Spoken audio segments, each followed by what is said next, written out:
What's good, folks? It's your boy Jerome back at it again. I want to talk about today. I want to call this video Spiritual Discernment of the Species. I might change it, I don't know. But it's going to be about discernment of the species, or I guess you could call it races, the different races. In particular, we're going to talk about orcs. The reason I wanted to talk about this is because I was listening to my brother Yusuf. And he said one of his main questions that he gets from a lot of his subs is, do white people, or what you want to call them, orcs, do they have souls? And he made some very interesting points, some of which I agree with, and some of which, I gotta kind of break it down. I gotta add my little 2 cents in there. But one of his points that I agree with is he said that, they were created 6,000 years ago, around that time. 6,000, give or take, whatever, 6,000 years ago. If you a student of a lot of master teachers, or if you study, if you do your little research on your own or whatever, you pretty much come to that conclusion. So I agree with him on that point. Now, he said that the question was, do they have souls? Now, he said they do.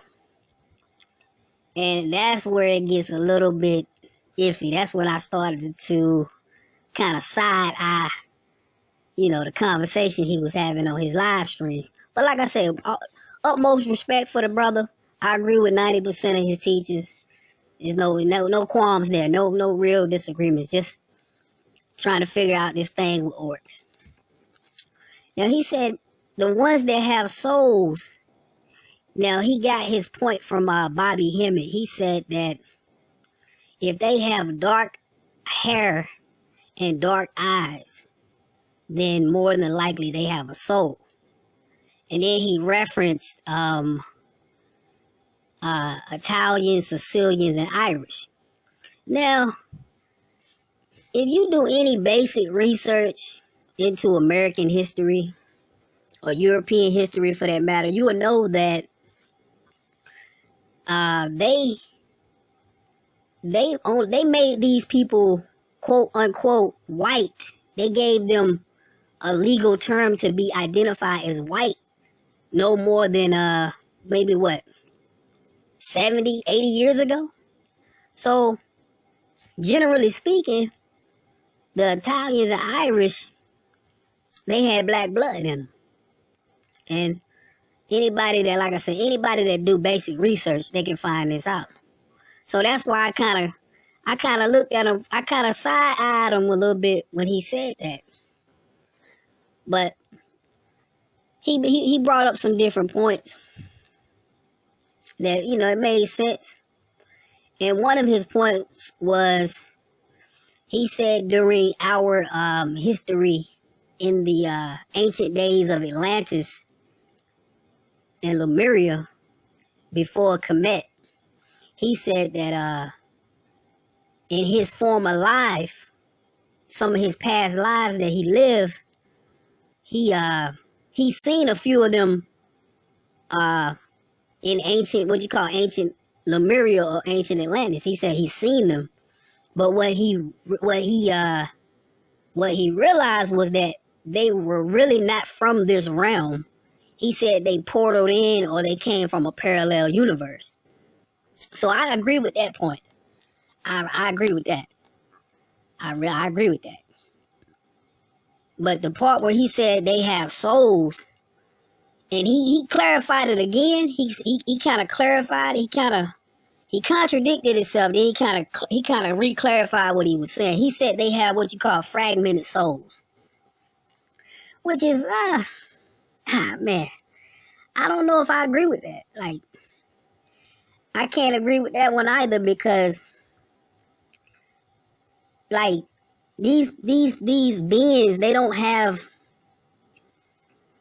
they have a, to me they have what you call a hive mindset where anything the establishment lays forth they agree with, and as long as they have all the rights or benefits of this so-called system or society, they're fine with it.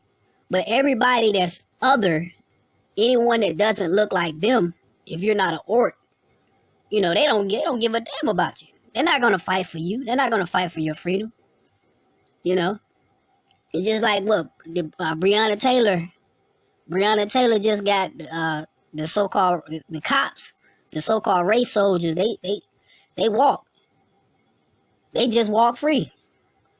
So who's fighting for Breonna Taylor other than people that look like what? You and me. So, you know, I can give you 1,000 examples why these people, to me, have no soul. Because they don't have what you call freedom fighters. If you look at our history, you can look at our history over 200 years. We had what you call freedom fighters throughout the last 2 centuries. And our freedom fighters, they fought for everyone, not just us, not just indigenous, not just the people of this land. We fought for every being on the planet. So like I said, you can defeat that argument real quick. So he said they were called fragmented souls, which I don't agree with. But I do believe they came from a parallel universe. If you go into some of you study Dr. York or you study some of Dr. Blair's teaching, Dr. Blair, even Bobby Hemmett, they all kind of revolve around that teaching that these beings were created. They were grafted in somehow. And like I said, if they do have souls, that's because they were what you call like I said about the Italians and Irish, they had black blood in them. And these people were grafting themselves out of the original race. They kept grafting themselves out until they became quote unquote white. So there you have it. And then he said, Yusuf said something that was very important also. He said, he said when he travels through the different dimensional planes, he said that he doesn't see white people or orcs beyond the 4th dimension. Well, there you have it. See, that's why I say he was contradicting himself. So if he's never seen them beyond the 4th dimension, then that's only where they exist. They only exist 4th dimension and below to the 1st dimension, or what you call the hell planes 1 and 2. It just made me, think about it. This topic is just a fascinating topic because you have so many of our people that get wrapped around this idea that these people somehow have souls, or they have a slight bit of humanity in them or a heart that wants to do right. But me personally, I've never met one that was just, I never met one that was righteous, for lack of a better word. I've never met a righteous orc. I'm sorry. You have what you call left hand path and the right hand path. Left hand path deals with Luciferianism. That's the reason why most orcs, they're attracted to the left hand path of magic. Then you have the right hand path or the soul path. Because you have different aspects of this system of knowledge.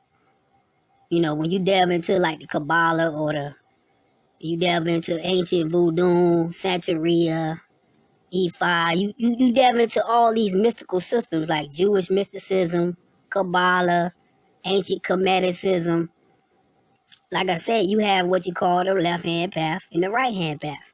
And it's a reason why most orcs gravitate towards the left-hand path. And I call it the renegade path. It's called the renegade. I call it the renegade path because if you study some of the later ancient Egyptian dynasties, the renegade priesthoods, they broke away from the great knowledge of what you call the mother. They broke away from it, and they when you really break down the essence of the left hand path, it's kind of like you worshiping yourself, but on a lower level, on a lower plane. And my theory is, I think that's how orcs were created, because you have these lesser gods that broke away from what you call divine balance, and they started to create these beings that they wanted these beings to worship them. And like I said, Brother Yusuf, like I said, I agree with 90% of his teachings, but I notice a lot of channels, a lot of these conscious channels, they want to appease their orc or their white audience. They want to, they don't want to leave them out. But let's be truthful, man. These beings they don't supposed to be here. And then he said something about if you have hate towards a certain particular species or race, your soul can incarnate as that race. I disagree with that because my personal journey, when I delve into my past lives, I was never an orc. I remember myself being an ancient priest in the ancient times. I was an ancient priest. And then other lives, I was I might have been a slave. Hell, I might have even been a woman or something, a black woman. Because your soul can be both when you incarnate down here. But have I ever been an orc? Hell no. I never delved into my past lives and seen myself as an orc. So he said you could incarnate down here as an orc, which I kind of disagree with. But hey, some of us, to me, that just shows your level of, I think that just shows the level of what type of priest or priestess you were. Because like I said, you have the left-hand path, those renegade priests who wanted to do their own thing. So they start creating these beings to worship them. And that's what I noticed that with a lot of conscious people, that they don't want to really speak on what you call racism or any kind of prejudice. They kind of like they want to appease their audience. They don't want to hurt anyone's feelings. But it's just a good study, man. It's something to look at. Like I said, I like Yusuf. He's real deep. But you gotta be careful, man, trying to incorporate a being or a species that literally hates you. And they don't have any kind of compassion for your predicament or your whatever what's happening with you as a people. But anyway, I rest my case. I'm gonna holler at y'all. Peace.